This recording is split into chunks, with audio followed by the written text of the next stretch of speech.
Okay guys, so ngayon pupunta na ako sa ng ate ko, sa kanyang tindahan dahil meron kaming kailangang pag-usapan na importante. Pero bago yan, mag-bag grade muna tayo ngayong araw dahil palipat-lipat ako ng mga tindahan. O, diba sana all may mga tindahan silang lahat.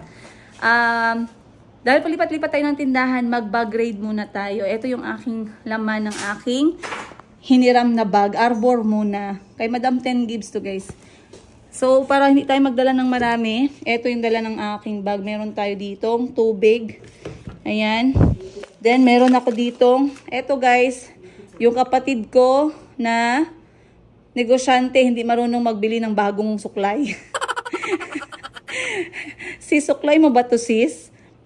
Parang hindi ko na to i-claim sis ah. Ano man, anong plano mo 2024 na? Ano pang laman natin dito? Meron tayong konting pamasahe, ayan, naka-red envelope pa yan kasi baka dumoble. Ayan, pinagalan ako ng kapatid ko ng sardinas, guys. Sobrang sweet talaga ng kapatid ko, 'di ba? Sardinas pang ulam. Oh! Aba, kaya pa merong 200, mas mahal pa yung dinikit kaysa sa sardinas. Hoy, salamat. Pero sure ka hindi to expired. Oh, kita nyo guys. Namigay ng sardinas, merong yupi. Kausisa. Oh, di ba? May 200 tayo. May pamerienda tayo, guys. Yahoo! Alright, so yan ang naman ang aking bag habang ako'y nag-iikot-ikot. Yan. Madam, wala ka masyadong gamit. Actually, guys, meron pa akong dalawang dala. Ayan. Yan daw yung behind the scenes sa mga babaeng maliit ang bag. Meron pa yan silang bit-bit na dalawang bag na hindi nyo nakikita sa camera. Dala ko rin yung aking kodigo ng aking mga benta-benta and then yun lang. So tara, samahan nyo ko. Yung magtaka sa aming magkakapatid kasi kaya kami ganito ka-busy magbenta-benta. Kita nyo naman yung mga libro namin binabasa. Paano yumaman? For beginners yan, 50 pera tips to make and saving money. Kaya pala ito pala ang sikreto ng mga kapatid ko kaya pala sila maraming tindahan. Ngayon ko lang ito nakita guys. So ito papasok ko sa bag, kukunin ko muna at babasahin ko. Baka palang mahawaan tayo. So, okay guys. Salamat at nakaupo na rin tayo ulit. Sabagay, kanina pa na naman ako nakaupo dahil sa pagbebenta. Pero ngayon kasi on the way na ako, nakikita nyo sa likod ko lahat ng gamit at lahat ng ating mga accessories para sa pagbubukas ng aking maliit na negosyo. Yay! Ako na lang yung mag-celebrate with confetti. Ayun. Celebrate ko na yung sarili ko guys kasi hindi din naman talaga madali. Pero right now, time check natin alas 3 na. And ayan, nakikita nyo, sobrang busy. Katabi ko lahat yung aking mga parapernalyas. Ano pa ba yung nakalimutan ko? I think wala na. So, nakatulong din talaga na marami akong kapatid at meron na silang mga benta-benta. Wait lang. Dahil yung ibang mga bagay na kailangan ko ay hindi ko na kailangang bilhin. Meron din akong mga pinsan na nag-back up. So, katulad niyan, kailangan ko ng mannequin. Sobrang mahal ng mannequin, guys. Hindi pwedeng basta-basta lang. So, at least yung pinsan ko na merong mannequin, pre-love niya na lang for me. So, I'm very happy. Gagawan ko lang siya ng paraan para medyo gumanda ng konti. And then, sa plancha naman, yung steam nang hiram ako sa kapatid ko. Marami din siyang hanger na pang boutique. Hiniram ko na din. Then, ang hiram na rin ako ng mga tools. Hiniram ko na lahat, no? Kulang na lang, hiramin ko pati yung capital. Galing sa kanila. Meron naman akong konting capital as a start-up lang. Kasi gusto ko sana mag-rolling naman to ng konti. Hindi na kailangang hiramin yung capital. Hindi naman kailangang malaki. Pero at least enough lang para meron akong pang-display at pang-stock. At least may pagpipilian yung aking mga magiging customer. Ngayon, bibili na ako ng pandagdag na pintura para sa tindahan. So, i-update ko kayo guys. Bibili ako nito and then pupunta na ako dun sa bahay na pinapaayos ko din para makalipat na kami ng mga bata. Tara, let's go. Eternity later. Mayong hapon. So, dumating na tayo dito sa bahay. Finally, nabuksan na nila yung pinto. At ito na yung ating improvement. Ayan. So, at least, wala na yung mga damo dito. Natatakot ako sa mga damo kasi baka mamaya may ahas ba. So dito meron pang kokonti. Try natin kung may tubig na. May kuryente na ako dito. Saka mapapansin nyo, baka magtaka kayo bakit walang linya ng kuryente. Dahil yung kuryente ng mga bahay dito sa baba na ng lupa dumadaan. Kaya siya malinis tingnan. So that's good news, right? Nagpalagay ako ng kuryente. So meron namang mga options kasi nagbayad ako sa Socoteco. Medyo madidelay pa. So nakiusap na muna ako dito na maglalagay lang ako ng personal ko na check meter at makiconnect muna ako sa developer. Developer ba ang tawag? Para magkaroon ako ng kuryente at maasikaso yung bahay. Then meron din tayong tubig na, so i-check natin. Ayan. So medyo natanggalan na dito ng damo. Wala na siyang damo guys. Kitang-kita nyo naman. Very good. Then, eto, patanggal pa to, hindi pa siya natapos. So, tingnan natin. Ha, kamusta? Kamusta yung trabaho dire? Kuryente na. Okay, goods. Yan. So, napagawa na ako ng grills. Ayun, grills para sa bintana. Kasi, bakit nagpalagay ako muna ng grills? Dahil, actually, nagsuggest din yung kapitbahay ko dito, no? Yung mga nakatira malapit sa bahay na kung wala ka pang budget or wala ka pang kakayanan na magpa-fence, pwede namang magpa-fence syempre. Kasi hindi kasi basta-basta na magpa-fence. Kailangan mo ng fencing permit, magbabayad ka nun. Kailangan mong mag-budget. Napakalaking pera din ang kailangan dun. So, okay lang naman na wag ka munang magpa-fence, pero maglalagay tayo ng grill sa bintana para safe. At magpapalagay din ako ng screen sa mga pinto. So, ayan ang ginagawa ngayon. Ang ating grilling. So, eto yung una nating ipapa. Ayan, meron ako nakita. Kasi ang ginawa ko para makatipid, nag-canvas ako ng mga iba't ibang mag-work ng grills. Nagtanong-tanong ako ng presyo hanggang nakahanap ako ng napili ko, napasok sa budget. Malinis na rin pala dito.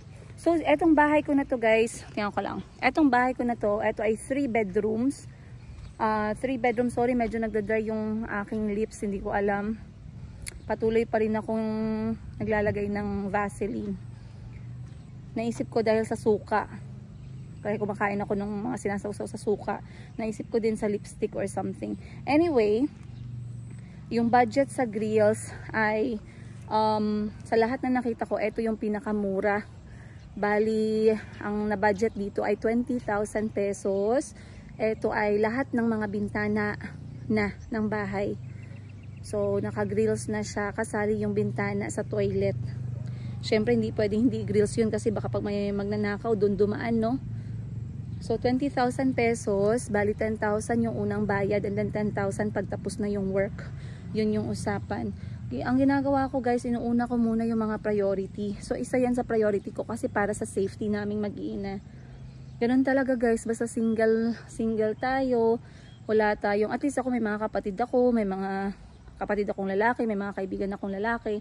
Pero pag wala kang ganyan, wala kang partner, ikaw lang mag-isa, you just have to try your best. Ayan. Syempre maganda din na magpa-brainstorm ka, magtanong ka ng advice, tanong-tanong sa kapitbahay. So, ganyan na kanyang itsura. Dito na siya sa likod. So, i-grills nila yan para safe. Oh, dito sa likod, malinis na din pala. Kasi, ano ko to dito, papa-extend ko to dito ng dirty kitchen. Sabi ko nga sa mga kapatid ko nung panahon na talagang hirap na hirap ako. Sabi ko, kinakabahan ako kasi baka hindi ko matapos tong bahay ko. Tapos sabi nila sa akin na, ay, kaya mo yan. Ayun na, talagang ina-up nila yung spirit ko ba. And then naisip ko, princess, sa 34 years mo, eto lang yung bahay na nakuha mo para sa sarili mo. Huwag kang mag-give up. So yun lagi yung nire-remind ko sa sarili ko, and I always remind myself why I did this and why I want this. Kasi in the end, etong bahay na to mapapangalan kay Kuya Kahil naman at sa mga bata eh. Pero at least iba pa rin talaga yung sarili nyong bahay, yung hindi kayo nangungupahan. So may nagtanong ulit sa akin, kanino pala yung bahay na tinitirhan nyo ngayon? Sa kapatid ko po yun. Hindi ko po bahay yun, nakikita lang kami in the meantime habang pine-prepare po itong sarili kong bahay.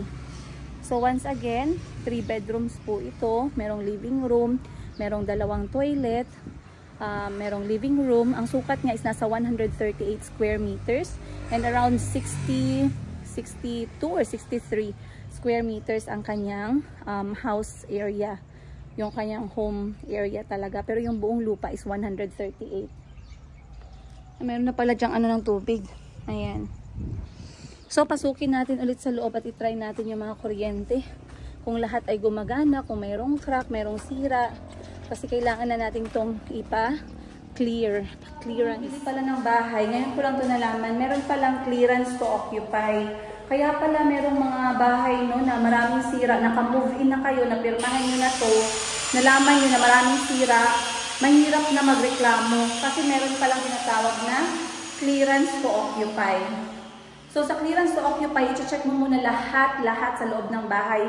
Make sure na wala kang reklamo, walang sira, walang crack, ang tiles mo, ang wall mo, ang tubig, kuryente, everything, bago mo pirmahan to. Kasi kung may reklamo ka, kailangan sulat dito lahat at i-submit sa kanila para ayusin nila yung kanilang trabaho. So pag mag-on ang tubig, dili siya nagalusot, mahulog ang water. Kaya wala nila gilusot, wala nila gishoot og tarong. Alright guys, pahinga muna tayo dito ng konti dahil yung Disney Princess ninyo laspag na. O naman, laspag times 4.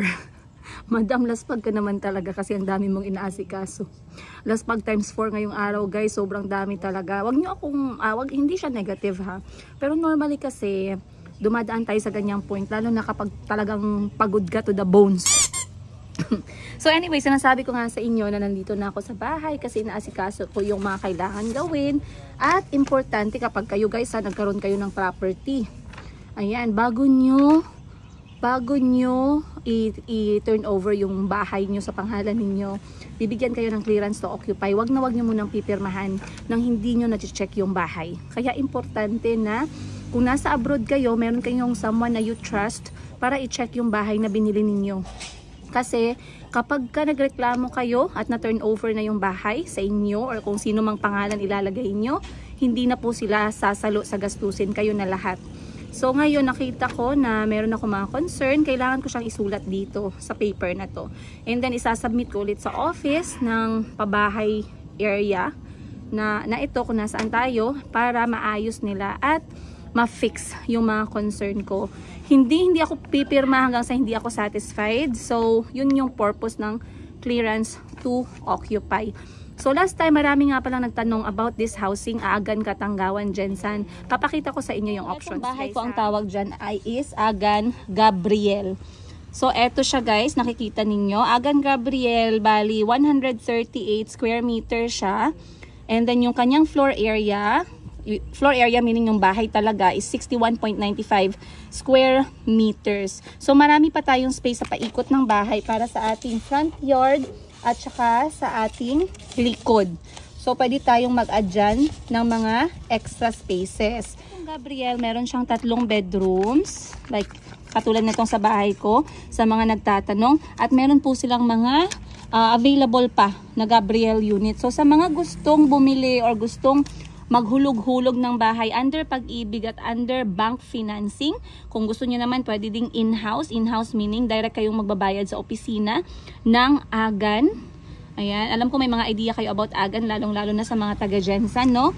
So you can message me at para po ako talaga yung inyong trusted na ko-communicate sa mga Agan agent. So ngayon guys, pwede ko kayong i-recommend sa kanila or pwede ko kayong i-refer sa kanila if you are very very interested. Maganda kasi, like I said, maganda na kung nasa abroad kayo ngayon at OFW, kaya habang maaga pa or yung mga bagong OFW, lalong-lalo na sa mga taga-Jensan, taga-Davao na nag-iisip na bumili ng bahay dito, kahit hindi nyo tirhan, pwede nyo siyang gawing investment. Kasi itong area na to, sobrang ganda niya. Merong napakalaking paaralan at merong elementary, meron ding college school, and then meron din silang mga meron ding other subdivisions around the area. Other than that, malapit din to sa hospital at hindi siya nalalayo sa mga malalaking supermarket, kainan, restaurant at city center. Kaya I like this place a lot at saka tahimik din dito. So eto ang kanyang price. Ayan, para klaro sa inyo, baka sabihin nyo, Madam, baka mamaya tinubuan mo ng 1 milyon. Grabe naman kayo guys. So ganito siya, accessible and ideal location for your lifestyle. Tama nga naman. Secured and safe community. Solar community from street road to housing unit. Kasi yung mga ilaw sa labas actually solar yun. Meron silang children's playground and garden na hindi pa nila nagagawa pero soon to start. Wide complete road under drainage with concrete curbs and gutter para walang baha. So ngayon, ito ang kanyang price. Kita nyo guys. Bali, ang total package price ng bahay na yan, para klaro sa all, that's 3,280,000 pesos. Ngayon, magsabi kayo, grabe, may 3 million si Madam. Hindi po. Ayan po ay hulog-hulog, dahan-dahan, habang tayo'y nagbabaka-baka or naghahanap buhay para sa sarili nating bahay. Meron kayong reservation fee na 30,000 pesos. Kapag gusto nyo kumuha ng bahay dito, yan lang muna yung babayaran ninyo guys. 30,000 lang para malagay sa pangalan ninyo ang isang unit. And then after that, pwede na kayong maghulog-hulog through Pag-ibig Financing or bank. Ngayon nakikita nyo tong processing fee, that is 370,000 pesos. Yan yung tinatawag nilang down payment equity. So, bali ang gagawin dyan, i-divide yan siya into number of months. Pwedeng 12 months, pwedeng 24 months, pwedeng 36 months, pwedeng 48 months. Depende sa sasabihin sa inyo ng Agan Land Corporation. And then, yung balance niyan, pwede ninyong ipa-finance sa Pag-ibig or pwede ninyong ipa-finance sa bangko. So, merong ibang lote na meron siyang excess lot, katulad ng mga lote na nasa corner. Ayan, sa corner. Meron siyang 50,000 pesos. Then, estimated monthly amortization for 30 years. Kasi 'di ba pag nagbayad kayo sa Pag-ibig or sa bangko, kailangan yung magbayad monthly. Nasa 18,000 pesos naman yun. Which is, I believe, kapag naghahanap buhay tayo at gusto natin ng sariling bahay, 18,000, 'di ba, is reasonable. Kaysa naman po magrenta tayo ng ganito kalaking bahay, tas yung renta ay nasa 20,000 to 25,000 pesos na siya. So, dito na lang kayo, sarili nyo pang bahay. Okay? Monthly income requirement, dapat yung inyong income sa bahay na to, at least umaabot kayo ng 55,000 pesos pataas. So, kung gusto nyo pa ng much clear na information about dito sa bahay na to, or kung ano ba ang gusto nyong itanong, you can email me. Ayan, ilalagay ko yung email address ko sa taas. And then, idadirect ko kayo sa mga trusted agents ng Agan Land Corporation. So, baka magsabi kayo, Madam, agent ka rin ba? Hindi po ako agent. Tutulungan ko lang kayo para hindi kayo magkaroon ng second doubt. Hindi kayo magkakaroon ng, ng parang kaba na yung kausap nyo ay hindi nyo kilala. So, idadirect ko lang kayo sa proper Agan Land Corporation agent. Sila na po yung bahala sa inyo. Okay? Now, ang option naman pa, a few moments later. Alright guys, uwi na tayo. Pagod na ang all. 6 AM to 6 PM. Ayan, pagod na ang nanay niyo. Ang bangs ko, oily na. Let's go and take a shower na. Dami kong pagod. From 6 o'clock ng umaga hanggang ngayon. Nakauwi na tayo. Very good, very good. Dami kong pagod. Hindi madali.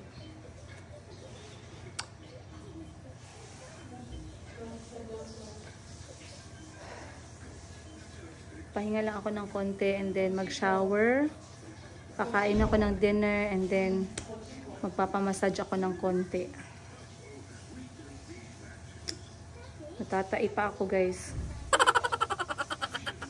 Hindi na nga ako masyadong kumakain kasi parang wala nang space ng yung tiyan ko eh. Pero bakit ganun? Bakit? Bakit parang wala nang space? Hindi na nga ako kumakain ng madami. Dami kong pagod guys. Chika tayo mamaya. Pahinga lang tayo. Touch it, Mom. What's that? It's a cooking. How about Chico? Huh?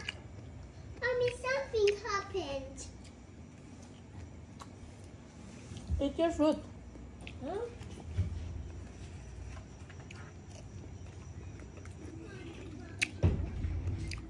Alright guys, Auntie and I received package from the Vargas family. Maraming salamat. Auntie is now going to open and see what lies inside the box. Hi! I don't think so. What do you think? I don't know, toy What? or big boy? Big boys? Do you think they send us big boys? Toys or big girls? You sit and wait. You sit and wait. We don't know yet what's inside. It's not Beyblade, Ben. It's not Beyblade. Wait for Auntie to help us to see what's inside. Thank you, the Vargas family, for sending us gifts and box. Ayan. Tingnan natin. I think I know what it is. I think for Mayumi. Wow, so cute. Auntie will show us what's inside. Wait. I think it's for Mayumi, not for you, love. Why? It's why? What's my Yumi? Wow. It was a toy. Oh, so sweet. Ah, so many things for Mayumi. Oh, so cute. All for Mayumi. It's for girls. Ay, wait. Ay. Oh my gosh. Wait, Auntie, one by one first. One by one. Let me see. Newborn. Wow, thank you so much. Oh, it's sobrang pretty. I think this is for... This is so cute, Auntie. She can wear it from the hospital. Okay. And it has cover in the hand already. And cover in the feet. You're not a baby. Wow, thank you. Next. Let's see. They're all very nice. Wow, thank you. Hindi na ako bibili, guys. Ay! And this one fit? It's for you. They look so tiny. Wow. And it looks like it fits our legs. Wow, thank you. Ang sarap pa ng tela niya. Oh, sobrang lambot. Maraming salamat. Nice colors as well. Wow, so cute! Ah! Ang liit ng paa. Thank you. I love them. Let's bring that yellow and one pink. This one. Wow, thank you. Another one. Onesie. I like it kasi footed na siya at meron na siyang... Wow. Oh, this one also is good for going home. Right? It's white. Auntie's laughing because they're very small. Wow. Pretty. Don't be what? Don't be? Greedy. It's for Maning. Wow. Salamat. Oh, hindi na tayo bibili. Ang laking tulong nito sa akin.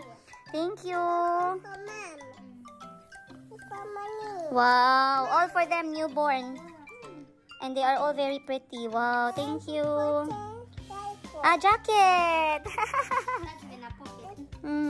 For money. That one is a dress. Ah, pretty with bunnies. This one is with lemons. Ay, oranges. Someone is feeling bad. Oh, so cute. Auntie, look at the feet, so small. Nanay Belle, do you see? Ah, have a panty. Oh, that's cute. That's cute. I like that one. That's cute. I think it comes with a hat or something. Oh, yeah, it's a hat. Okay, we don't have to buy clothes anymore. Good thing I did not buy for newborn. That's good. Yes, we have enough clothes, Auntie. Enough.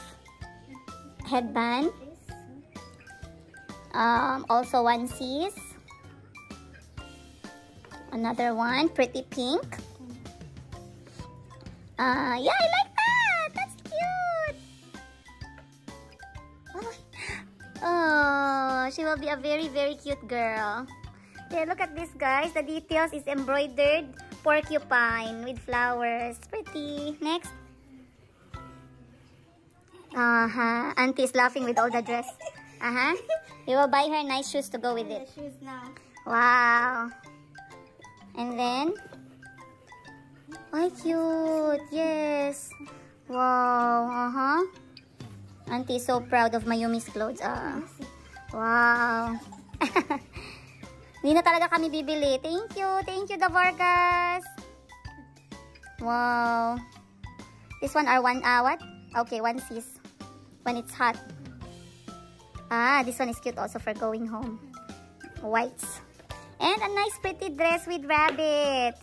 Oh, so cute. Guess how much I love you, rabbit. Thank you so much. Auntie, what do we say? Thank you so much The for loving Vargas. us, the Vargas. Yes. Thank you so much. What do you say, Nanay Bell, in English? We are so happy. Say and thank you. Thank you. Ah! Maraming salamat guys sa mga regalo. Ang Auntie likes this one. Oh, very cute. Pretty. Yeah, pretty. Pretty. Maraming salamat, The Vargas. Sarap. Ang ganda-ganda ng mga pinamigay ninyo. Maraming salamat. We are going to organize them ulit sa aming cabinet. Tamang-tama pala, hindi pala ako bumili ng mga pang 0 to 3 months. Ang binili ko, 3 months pataas. So, etong mga to, talagang pasok na lahat sa pangangailangan ni Mayumi. Hindi na ako bibili talaga. Thank you, Lord. Maraming salamat. Nag-provide ka na naman. Maraming salamat, The Vargas. Thank you. We love you so much, guys. We are looking forward in taking pretty photos and sending it with you, guys. Thank you. Meron pa siyang pinadalang isang set. You can open it up, Auntie. We can start washing.